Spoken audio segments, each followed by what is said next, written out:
अस्सलामुअलैकुम what's up guys, welcome back to our YouTube channel. आज जो है वो हम अकाउंटिंग इक्वेशन का एक और क्वेश्चन डिस्कस करने वाले हैं। क्वेश्चन नंबर 2 डिस्कस करेंगे और एक और कॉन्सेप्ट डिस्कस करेंगे इसके अंदर।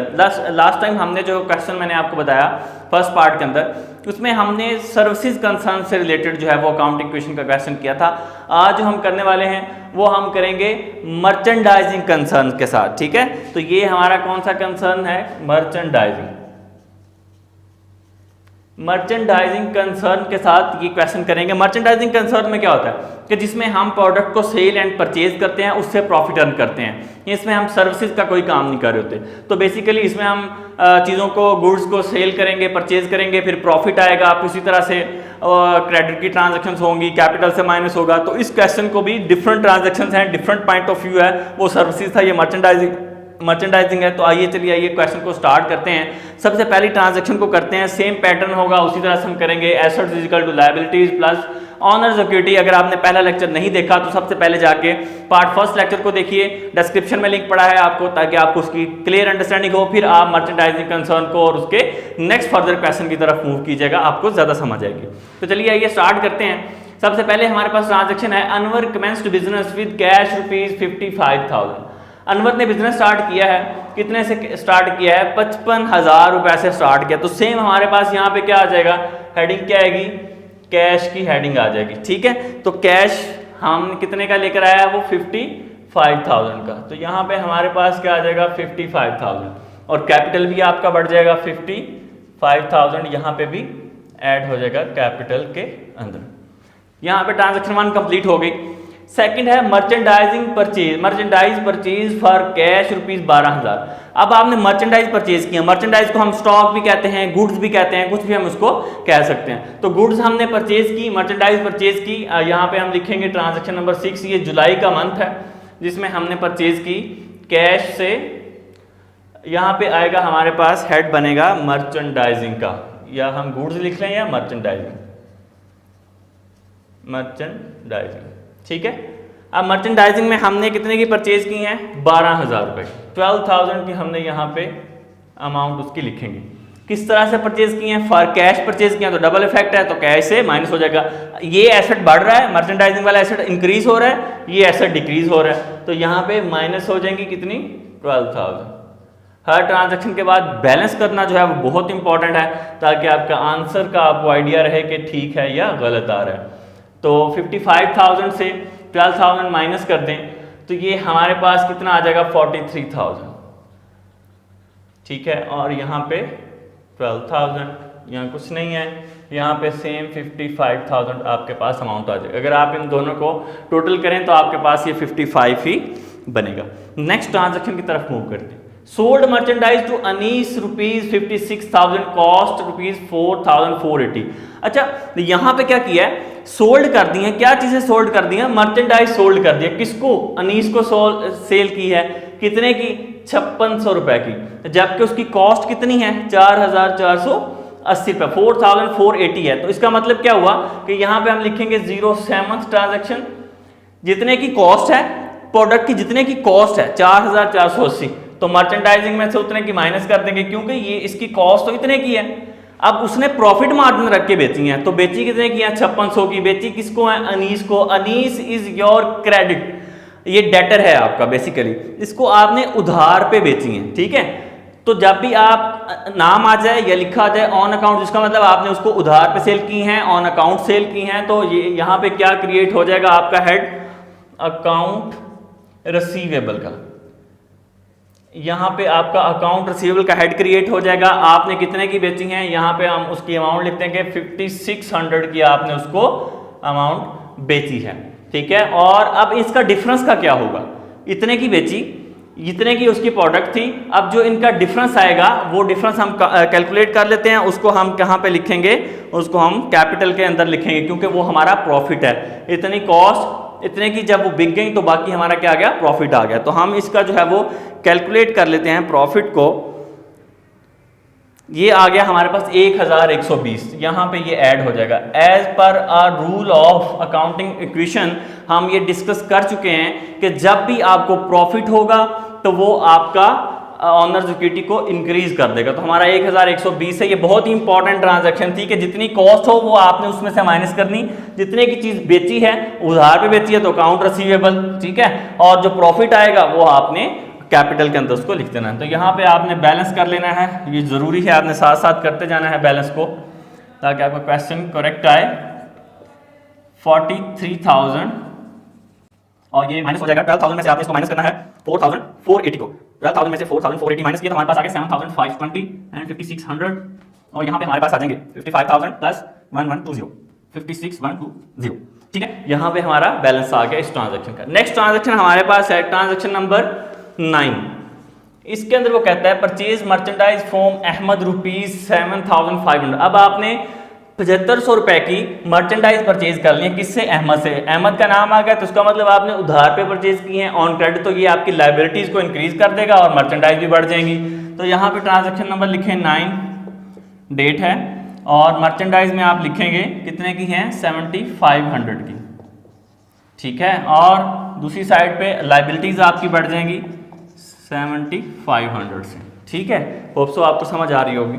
यहाँ पे आपका बैलेंस आ गया 43,000 और यहाँ पे हम इसको कैलकुलेट कर लेंगे 7,520 प्लस 7,500, ये आ जाएगा 15,020, ये आ गया 5,600, 7,500 और 56,120, बैलेंस आ गया। अच्छा, यहाँ पे मुझे आप ये बताना है कि हम जैसे इस तरह से क्वेश्चन सॉल्व करें, ये वाला मेथड आपको ज़्यादा अच्छा लगता है या मैं पहले से सॉल्व क्वेश्चन आपको जो है वो बताऊं? ये आपने कमेंट्स के अंदर बताना है ताकि हम उसी स्पीड के साथ क्वेश्चन को सॉल्व कर सकें, तो इससे थोड़ी सी ज़्यादा क्लियर अंडरस्टैंडिंग होती है।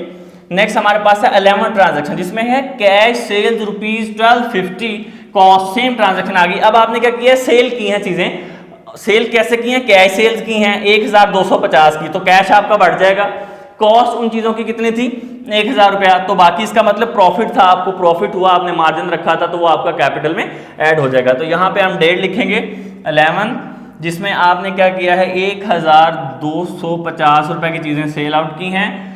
चीज़ें थी कितने की? -1,000 उनकी कॉस्ट थी, बाकी डिफरेंस कितना है? 250, ठीक है। तो 250 को हम कैपिटल के अंदर जाके ऐड कर देंगे, ठीक है। तो अब आप बैलेंस कर लें। देखें इस भी ट्रांजैक्शन का अगर आप देखना चाहें तो 1000 ये 1250 इधर ऐड हो रहे, ठीक है। तो अगर माइनस प्लस करें इसको तो 250 बनते हैं, 250 इधर है, तो बैलेंस आपका इक्वल आएगा, ठीक है। तो हम यहाँ पे बैलेंस भी साथ साथ कर लेते हैं। तो ये आ जाएगा 44,250 और यहाँ से माइनस कर देंगे तो ये 14,020 आ जाएगा और 56,000, 7,500 और यहाँ पे हमने ऐड करना है इसके अंदर अमाउंट है हमारे पास 56,120 प्लस 250, तो 56,370। कैलकुलेशन आपने बड़े गौर से करनी ताकि मिस्टेक ना हो। अब नेक्स्ट हमारे पास है ट्रांजैक्शन नंबर है हमारे पास 15, जिसमें वो कहता है return merchandise to Ahmed rupees 150। अच्छा, अब आपने देखे यहाँ पे आपने अहमद से जो है वो प्रोडक्ट जो है वो परचेज की थी, ठीक है, यहाँ पे 7,500। अब यहाँ पे आपने उसको आके रिटर्न कर दिया, आपने रिटर्न किया मर्चेंडाइज रिटर्न टू अहमद। जब भी टू आएगा तो इसका मतलब है परचेज रिटर्न है, जब भी बाय आएगा तो इसका मतलब है सेल्स रिटर्न है, ठीक है। तो अहमद को रिटर्न किए, यहाँ से भी आपको पता चल रहा है कि यहाँ पे खरीदी थी तो यहाँ रिटर्न कर रहे हैं, तो ये परचेज रिटर्न है। कितने की रिटर्न है? 150 की। तो आपने क्या करना है? सिंपल इज दैट कि ये जो रिटर्न जब भी करते हैं हम परचेज की हुई चीज़ों में से, अब आपने यहाँ से रिटर्न कर दी तो ये ट्रांजैक्शन नंबर आपके पास है 15, ठीक है। अब यहाँ से आपने माइनस कर देनी है 150 रुपीज़, मर्चेंडाइज 150 रुपए की कम हो गई। अब आप ये देखें कि जब आपने खरीदी थी तो आपने किस तरह से खरीदी थी? अहमद से उधार पे खरीदी थी, तो अब आपकी उतनी लाइबिलिटी भी तो कम हुई ना, 150 रुपीज़ की आपकी लाइबिलिटी जो है वो भी यहाँ पे कम हो जाएगी, ठीक है। ये भी कम हो गई, चीज़ें आपने दे दी, ठीक है, वापस कर दी, चीज़ें कम हुई, आपने उधार पे खरीदी थी उतने पैसे भी कम हो गए, तो दोनों चीज़ें माइनस हो गई, हमारे पास यहाँ पे हमारा बैलेंस आ जाएगा, ठीक है। तो हम यहाँ बैलेंस साथ साथ ही करते हैं 44,250 और इसके बाद हमारे पास है, इसको हम माइनस कर लेते हैं 14,020 माइनस 150, 13,870, 5,600 और यहाँ पे हमारे पास आ जाएगा 7,500 माइनस 150, 350, 56,370 ये हमारे पास आ गया, बैलेंस आ गया। अब हमारे पास है ट्रांजैक्शन नंबर 18 में हमने क्या किया है, क्रेडिट परचेज फ्रॉम ज़िया ₹2500। आपने उधार पे चीज़ें परचेज की हैं, तो परचेज की हैं तो ट्रांजैक्शन नंबर आपके पास क्या आएगी 18 लिखें। 18 के बाद आपने परचेज की हैं 2500 रुपये की चीज़ें, तो प्लस कर दें 2500 यहाँ पे, ठीक है। कैसे परचेज किया, फ्रॉम ज़िया। जब भी नाम आ गया तो उसका मतलब उधार पे परचेज किया, तो लाइबिलिटी आपकी इंक्रीज हो जाएगी प्लस 2500 से, ठीक है। तो यहाँ पे जब आप बैलेंस करेंगे तो आपका बैलेंस आ जाएगा 44,250 और यहाँ पे इफेक्ट आएगा 13,870 प्लस 2500, तो ये आपके पास आ जाएगा 16,370, ये 5,600। यहाँ पे भी आपका इफेक्ट आएगा 7,350 प्लस 2500 9,850, ठीक है। फिर आपके पास 56,370, ये हमारे पास बैलेंस आ गया। नेक्स्ट हमारे पास है 21 की transaction, merchandise return by Anees ₹125 costing ₹100। अब मर्चेंडाइज रिटर्न बाय की है अनीस ने, मीन्स टू से दैट कि हमें सेल्स रिटर्न हुई है, हमने उसको सेल आउट की थी, उसने हमें वापस कर दी। वो कितने की चीज़ें थी, 100 रुपये की बेसिकली चीज़ें थी, तो 100 रुपीज़ हम यहाँ पे 25th ट्रांजेक्शन है, 21 डेट है हमारे पास 21, इसमें हमने 100 रुपये की चीज़ें हमें वापस आ गई, तो हम ऐड कर लेंगे अपनी 100 रुपये की चीज़ों में, 100 रुपये चीज़ें ऐड कर ली। कॉस्ट उनकी कितनी लगाई थी हमने 125, अनीस को हमने जो है बेची थी, इसका मतलब यहाँ पे आपको भी नजर आ रहा होगा अनीस को आपने उधार पे चीज़ें सेल आउट की थी, ठीक है। तो आपका अकाउंट रिसीवेबल जो है ये भी आपका डिक्रीज हो जाएगा, कितनी अमाउंट से डिक्रीज होगा 125 रुपीज़ से। अब 25 रुपए का डिफरेंस है, इस 25 रुपीज़ डिफरेंस को हम ले जाएंगे कैपिटल में से, जो कि हमें लॉस हुआ कह लें, हमें नुकसान हुआ, हमें चीज़ें वापस आ गई, तो हम यहाँ से भी 25 रुपीज़ जो है वो माइनस कर देंगे। 100 की चीज़ें वापस हुई, 125 की वो बेची थी, माइनस हो गए, और 25 यहाँ से आपके माइनस हो गए, तो आपका बैलेंस फिर से इक्वल ही आएगा, ठीक है। तो बैलेंस आपके पास सेम आएगा 44,250, यहाँ पे आ जाएगा 16,470, और यहाँ पे आ जाएगा आपके पास 5,600 माइनस 125 5,475, और ये आपके पास 9,850 सेम आएगा। यहाँ पे आपके पास चेंज आ जाएगा बैलेंस जो क्या आएगा 56,345, ठीक है। क्लियर है यहाँ तक आपको। नेक्स्ट हमारे पास ट्रांजैक्शन है 25th की, ट्रांजैक्शन नंबर 25 में कहता है give away charity merchandise worth ₹100। 100 रुपया उनकी कीमत है, वो एज अ चैरिटी दे दी हैं। अब चैरिटी का मतलब क्या है कि आपने खैरात कर दी हैं, चीज़ें फ्री में दे दी हैं, चैरिटी दे दी हैं, तो इसका मतलब आपका कैपिटल कम हो गया, ठीक है। चैरिटी हो गई, खैरात होगी, ना वो सेल हुई ना वो परचेज हुई, तो इसका मतलब जब भी चैरिटी होगी तो वो कैपिटल में से माइनस होगा और वो प्रोडक्ट वहां से माइनस हो जाएगी। प्रोडक्ट आपकी 100 रुपये की चैरिटी की है, डेट है आपके पास 25th की, 25th में आपने जो है वो 100 रुपये की चैरिटी की है, ठीक है। तो माइनस हो गई 100 की प्रोडक्ट यहाँ से, और माइनस 100 यहाँ हो गया, ठीक है। अब हम बैलेंस जो है वो 2-3 ट्रांजैक्शन के बाद ही करते हैं। फिर हमारे पास है 28 की ट्रांजैक्शन, जिसमें purchase from Dawood merchandise worth ₹1800। यहाँ पर चीज़ें आपने परचेज की हैं, किससे, दाऊद से परचेज की हैं 1800 की, मीन्स टू से दैट कि आपके 1800 रुपये की प्रोडक्ट आपके अकाउंट में आ गई, एसेट इंक्रीज हो गया, और दाऊद से परचेज की, ऑन अकाउंट परचेज की, उधार परचेज की, तो इसका मतलब लाइबिलिटी भी बढ़ गई। तो 1800 की प्रोडक्ट यहाँ पे हम ऐड कर देंगे, सॉरी ये है हमारी 28 की ट्रांजैक्शन है, और यहाँ पे आएगा 1800 की प्रोडक्ट्स हैं जो यहाँ पे ऐड हो जाएंगी, और यहाँ पे भी ऐड हो जाएंगी 1800 की प्रोडक्ट्स, ठीक है, बाकी सेम रहेगा। फिर हमारे पास ट्रांजैक्शन नंबर है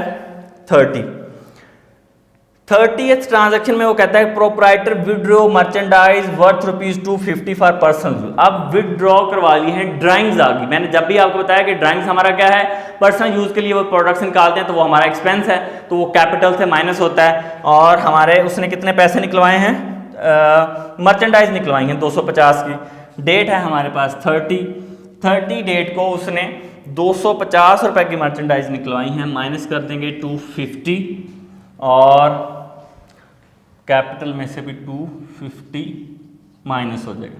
तो यहाँ पे अब हम बैलेंस कर लेते हैं अपना, यहाँ आ जाएगा हमारा बैलेंस, ये आ जाएगा 44,250 एज इट इज़।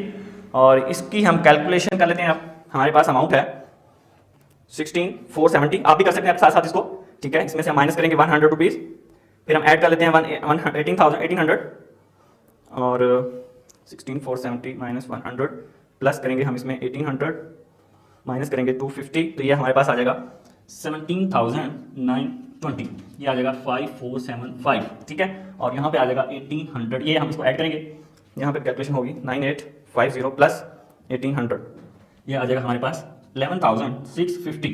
और यहाँ पे भी हमारे पास कैलकुलेशन है 56,345 माइनस 100 माइनस 250, तो ये आ जाएगा 55,995। ऐड करेंगे 15,995 प्लस करेंगे 11,650, तो ये आ जाएगा 67,645। अब ये साइड हम कैलकुलेट करके देख लेते हैं हमारे पास कितनी आएगी।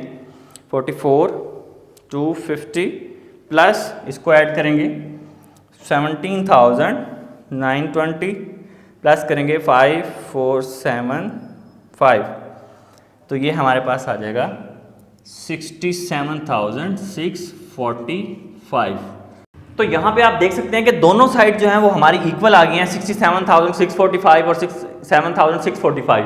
तो यहाँ पे हमारा क्वेश्चन कंप्लीट हो गया है, हमारी इक्वेशन इक्वल आ चुकी है। थोड़ी सी लेंथी वीडियो हो जाती है इस तरह से क्वेश्चन करने में, लेकिन ये है कि इसमें क्लियरली आपको एक एक ट्रांजेक्शन की समझ आ गई है। तो नेक्स्ट जब भी हम क्वेश्चन करेंगे तो हम पहले क्वेश्चन को कर लेंगे और फिर जो है वो आपको इजीली उसको समझा देंगे, ताकि ये बेस था, ताकि आपको समझ आ जाए। अगर आपका कोई भी क्वेश्चन हो, कोई कमेंट हो, तो आप कमेंट के अंदर बता सकते हैं। कोई भी बात आपने पूछनी हो, कहीं कोई क्वेश्चन करवाना हो जो ना समझ आया हो आपको, तो आप पूछ सकते हैं। इस क्वेश्चन को नोट डाउन कर लें, इसको अपने पास लिख लें, नोट कर लें अपनी बुक्स, इसकी प्रैक्टिस करें क्वेश्चंस की, और जो है कोई क्वेश्चन हो तो फिर आपसे पूछ लें। Thank you very much for watching this video. Video को लाइक करना, सब्सक्राइब करना मत भूलिएगा चैनल को। Thank you very much.